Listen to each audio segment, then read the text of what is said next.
Kisah diawali dengan kebahagiaan keluarga Yuzuru beserta teman-temannya yang pergi berlibur ke sebuah villa sunyi yang jauh dari perkotaan. Mereka sangat menikmati perjalanan yang jauh itu. Saat di perjalanan Yuzuru teringat dengan buku yang pernah disembunyikan kakeknya di rumah peninggalan kakeknya dulu. Menceritakan kalau ada villa yang layak huni yang sedang mereka kunjungi sekarang. Namun tetap saja Yuzuru tidak dapat bertemu kakeknya. Singkat waktu, mereka pun sampai di villa yang mereka tuju. Perasaan bahagia pun tidak dapat mereka sembunyikan. Namun ibunya Yuzuru menyuruhnya untuk bantu-bantu pekerjaan. Tapi ayahnya tetap menyuruhnya untuk tetap bersantai. Saat akan memasuki rumah, ayah Yuzuru ditelepon oleh bosnya di kantor dan menyuruh untuk masuk kerja pada hari itu.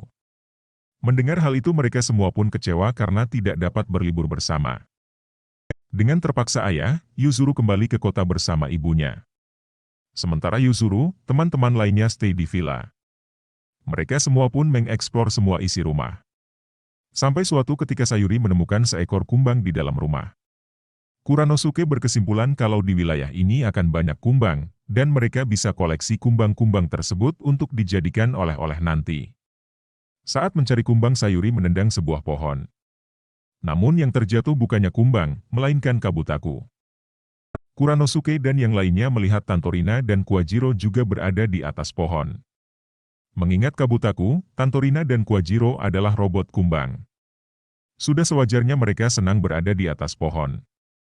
Tak lama kemudian datanglah sebuah mobil putih yang berisikan cewek-cewek bohai. Kita sebut saja cewek-cewek ini sebagai Ana, Ani, dan Ane. Mereka adalah saudara dengan Ana yang merupakan kakak tertuanya.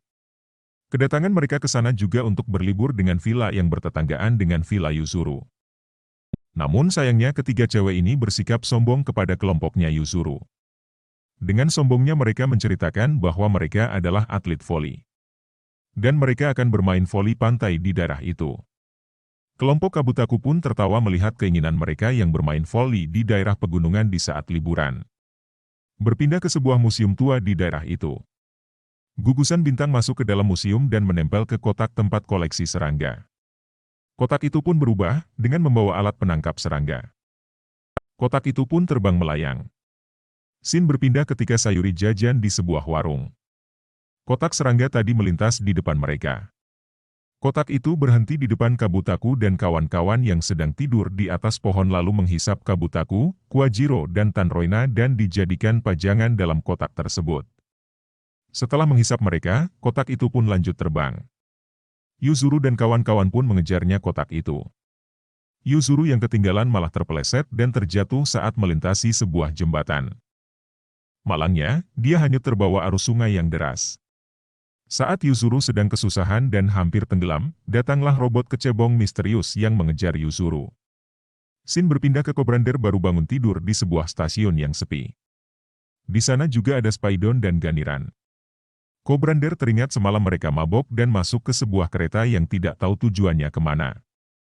Jadi saat mereka turun, dipastikan itu adalah penghujung stasiun dari kereta yang mereka naiki. Saat mereka berencana untuk pulang, datanglah kotak serangga terbang tadi dan menangkap Spaidon, sehingga Spaidon jadi pajangan dalam kotak serangga tersebut bersama Kabutaku dan kawan-kawan. Kobrander yang menyadari di kotak tersebut ada gugusan bintang, tapi kotak tersebut tidak menangkapnya ataupun Ganiran. Di sini Kuranosuke tahu kalau kotak itu hanya mengkoleksi serangga saja, karena tidak menangkap Kobrander yang merupakan robot ular dan Ganiran si robot kepiting. Karena kan memperebutkan gugusan bintang, terdengarlah suara Kapten Tombol yang menengahi keributan. Yang ternyata Kapten Tombol juga terhisap ke dalam kotak itu. Tidak bisa dijelaskan robot selain serangga bisa terhisap ke sana. Walaupun tidak diperlihatkan entah kapan kotak itu menangkap Kapten Tombol. Kapten Tombol minta tolong untuk dikeluarkan dari sana. Kuranosuke dan Kobrander rebutan mengambil kotak itu. Sehingga kotak itu terbang dengan sendirinya dan tersangkut di ujung sebuah tenda. Mereka tetap memperebutkan kotak yang tersangkut itu yang ternyata tenda itu adalah milik tiga cewek kakak beradik yang tadi. Ketiga cewek tersebut tidak mau menyerahkan kotak itu. Mereka menantang Kobrander dan Kuranosuke untuk lomba voli pantai jika menginginkan kotak itu. Demi gugusan bintang, dengan liciknya Kobrander dan Ganiran berpihak ke si cewek tersebut dengan mengatakan kalau dia adalah robot super dan kekuatannya pasti akan berguna untuk perlombaan tersebut. Ketiga cewek itu membuat daerah tersebut seperti miniatur pantai lengkap latar pantai yang digambar, sampai orang-orang yang disewa untuk duduk, bak orang yang sedang santai di tepi pantai. Bahkan ada kolam buatan juga. Dari dalam kolam buatan, muncullah sesosok robot kecebong tadi yang memperhatikan mereka. Kuranosuke dan Sayuri menerima tantangan untuk bertanding bola voli. Shin berpindah ke sosok Yuzuru yang baru sadar dari pingsannya. Keberadaannya di dalam sebuah goa membuatnya kaget dan bersyukur karena masih hidup. Dari kedalaman goa, tiba-tiba muncullah sebuah robot berbentuk katak berwarna hijau mendekatinya. Robot berjenis Bei-Robo ini bernama Gerotan. Dia adalah salah satu robot ciptaan kakek Koenji dan menetas dari mesin yang ada di dalam goa tersebut. Gerotan memperkenalkan asistennya berupa robot kecebong yang bernama Jakushi. Dia menjelaskan kalau penglihatannya dan Jakushi selalu terhubung. Saat itu Gerotan memberitahu kalau teman-temannya sedang bertanding dengan cewek-cewek gaul melalui pantauan dari robot Jakushi 1. Di sini diketahuilah robot kecebong yang dari awal film tadi adalah milik Gerotan. Jakushi perlihatkan pertandingan Kuranosuke dan Sayuri kalah telak dari lawannya di pertandingan voli. Yuzuru yang geram melihat teman-temannya dipecundangi segera bangkit dan pergi dari tempat itu. Namun melihat aliran sungai yang deras, dia jadi ragu untuk melompat. Yuzuru meminta bantuan kepada Gerotan untuk mengantarkannya tempat pertandingan. Karena di situ ada teman robotnya bernama Kabutaku yang terjebak dalam kotak serangga. Gerotan awalnya tidak mau jika harus keluar dari goa, namun setelah Yuzuru meyakinkannya jika ia adalah cucu dari kakek Koenji, akhirnya dia mau membantu Yuzuru. Shin berpindah ke pertandingan, di sini Ganiran dan si Ana yang bertanding. Ganiran berhasil mencetak angka. Pertandingan berikutnya, Ganiran berganti dengan Kobrander. Kobrander memukul bola dengan keras hingga membuat Sayuri dan Kuranosuke ketakutan. Mereka terus dihantam oleh bola voli sampai tidak bisa mencetak angka. Shin berpindah ke Yuzuru dan Gerotan yang berenang di dalam air untuk menuju tempat pertandingan. Tepat pada waktunya, Gerotan dan Yuzuru sampai di arena pertandingan. Kuranosuke dan Sayuri sangat senang melihat kedatangan Yuzuru. Begitupun robot yang ada di dalam kotak serangga terkejut dengan kehadiran robot jenis Bi-Robo yang baru. Dengan sombongnya, Kobrander malah menantang mereka untuk bertanding dan menggantikan Kuranosuke dan Sayuri. Pertandingan pun dimulai dengan Gerotan berubah ke wujud supernya. Saat si Ana menservis bola, Gerotan dapat memperhitungkan kekuatan, kecepatan dan titik di mana bola itu akan terjatuh melalui pantauan antena di kepalanya. Jadi dia dapat dengan cepat dan tepat menangkis serangan bola. Seeta dapat membalas serangan dengan memperhitungkan titik jatuh bola itu jika saat dia yang memukul. Dengan analisanya yang tepat, membuat 1 poin untuk kelompok Yuzuru. Berturut-turut selama pertandingan berlangsung, Gerotan dapat membaca gerakan bola dan dapat mencetak angka dengan mudah.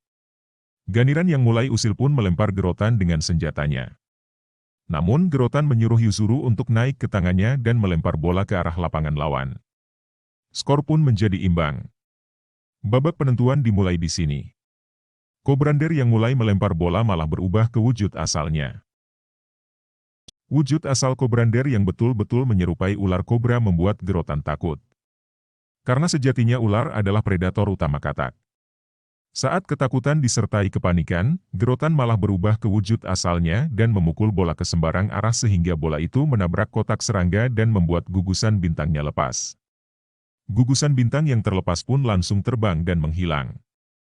Sementara para robot yang ada di dalam kotak serangga terbebas dan kembali seperti semula. Pertandingan usai, cewek tersebut ditinggal oleh Kobrander, serta Sayuri memberikan kotak serangga kepada mereka. Di dalam villa, Gerotan memperkenalkan dirinya kepada teman-teman barunya. Gerotan memberitahu kalau dia juga pernah terlibat dalam penelitian kakek Koenji dalam meneliti gugusan bintang. Hingga sampai saat ini di antara Bi-Robo yang sudah diketahui, Gerotan adalah robot yang paling jenius. Berpindah ke sebuah restoran barbeque yang cantik sedang membuat api unggun di depan halamannya. Gugusan bintang yang terlepas dari kotak serangga tadi, datang dan menempel pada api tersebut. Api itu langsung memancarkan cahaya dan memunculkan sebuah makhluk kita sebut saja Apiman yang di jidatnya tertempel gugusan bintang. Apiman membakar semua yang berpotensi mengeluarkan api, seperti kembang api, ataupun orang merokok. Namun anehnya dia juga membakar bahasi cewek-cewek gaul yang berwarna merah yang sedang terjemur. Di siang harinya, kelompok Yuzuru didatangi cewek gaul untuk meminta ganti bahannya yang terbakar. Mereka menuduh kelompok Kabutaku-lah yang menjadi pelakunya. Sesaat kemudian, di luar rumah ada keributan. Kabutaku, Kwajiro dan Tantorina dikejar oleh Apiman yang berusaha membakar mereka. Tantorina yang menyadari pada jidat Apiman ada gugusan bintang mengejar Apiman itu. Sekarang keadaan berbalik, malah Apiman yang dikejar-kejar sampai dapat. Sampai di suatu perbukitan, Apiman melempar bebatuan untuk mencegah kelompok Kabutaku yang mengejarnya. Kelompok Kabutaku cukup kewalahan menghindari baru batu yang dilempari oleh Apiman. Saat sudah terdesak, datanglah Gerotan yang memberikan suatu bola aneh kepada Kabutaku. Gerotan menjelaskan itu adalah pakaian atau armor untuk membuatnya tambah kuat. Kabutaku pun mencobanya dan di tubuhnya terpakai armor untuk pemecah dan penghancur batu. Serta sepatu untuk jalan di tempat bebatuan. Apiman kini yang terdesak dihadang oleh Gerotan. Apiman mencoba melawan, namun Gerotan berhasil menyemburkan jurus airnya. Apiman yang sudah melemah terus berlari, hingga bertemu dengan kelompoknya Kobrander. Lalu keributan terjadi untuk memperebutkan Apiman. Seperti biasa, saat keributan terjadi datanglah Kapten Tombol yang berhasil mengunci Apiman yang sudah melemah. Kapten Tombol langsung saja mengadakan pertandingan. Kali pertandingan tenis. Di saat yang sama datanglah 3 cewek gaul tadi untuk menantang kelompoknya Kabutaku dalam bermain tenis. Pertandingan pun dimulai, dengan pertama Kobrander dan si Ade yang kita sebut saja si Ane yang bertanding. Di sisi Kabutaku, ada Tantorina dan Kabutaku yang jadi timnya. Permainan dimulai dengan bagus oleh kelompok Kobrander. Pada tim Kabutaku, tampaknya Kabutaku tidak begitu mahir. Berbeda dengan Tantorina yang sudah jago dalam main tenis. Saat smash bola, Kabutaku malah mengenai wajah si Ane yang beruntung bisa dihalangi pakai raket. Sialnya raket itu malah mentato wajah Ane hingga membuatnya marah dan pergi. Ane digantikan oleh Spaidon yang telah berubah, disusul oleh Kobrander. Dan pertandingan pun dilanjutkan. Meski berubah pun, skill Tantorina tampaknya tidak bisa dianggap remeh, sehingga Tantorina menguasai permainan tenis tersebut. Saat mulai serius, Yuzuru merubah Kabutaku ke wujud supernya. Kabutaku yang smash bola tepat mengenai mulut Spaidon dan dia pun langsung teler. Dengan begitu kelompok Kabutaku yang menjadi pemenangnya. Alhasil mereka dapat memiliki gugusan bintang yang tertempel pada Apiman. Apiman yang berubah menjadi api biasa lalu menghilang. Gugusan bintang yang mereka dapat kali ini adalah yang asli. Namun belum ada permintaan yang ingin mereka kabulkan untuk saat itu. Tak lama kemudian ayah Yuzuru datang dari kejauhan dengan berlari.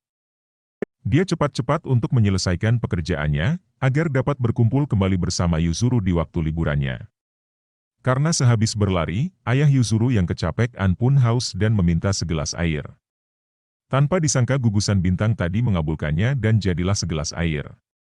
Mereka pun jadi kecewa dengan permintaan sederhana tersebut. Namun tidak dengan ayah Yuzuru yang menjadi semangat lagi setelah meminum segelas air tersebut. Ibu Yuzuru bergegas menyusul ayahnya dan mengatakan bahwa kalau malam ini mereka akan pesta barbeque.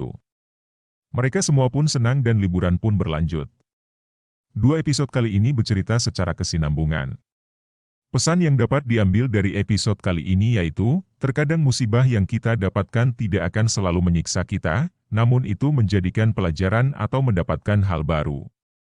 Seperti halnya Yuzuru yang hanyut dan bertemu Gerotan yang merupakan robot yang jenius.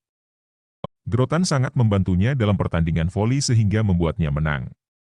Dan kesombongan yang digambarkan oleh cewek-cewek gaul tidak akan ada gunanya jika tidak ada skill. Seperti contoh pertandingan tenis, Tantorina tetap menguasai pertandingan meskipun 3 cewek menanggap remeh mereka dengan datang dan menganggap kelompok Yuzuru adalah pecundang. Sekian episode yang panjang kali ini. Sampai jumpa di episode berikutnya.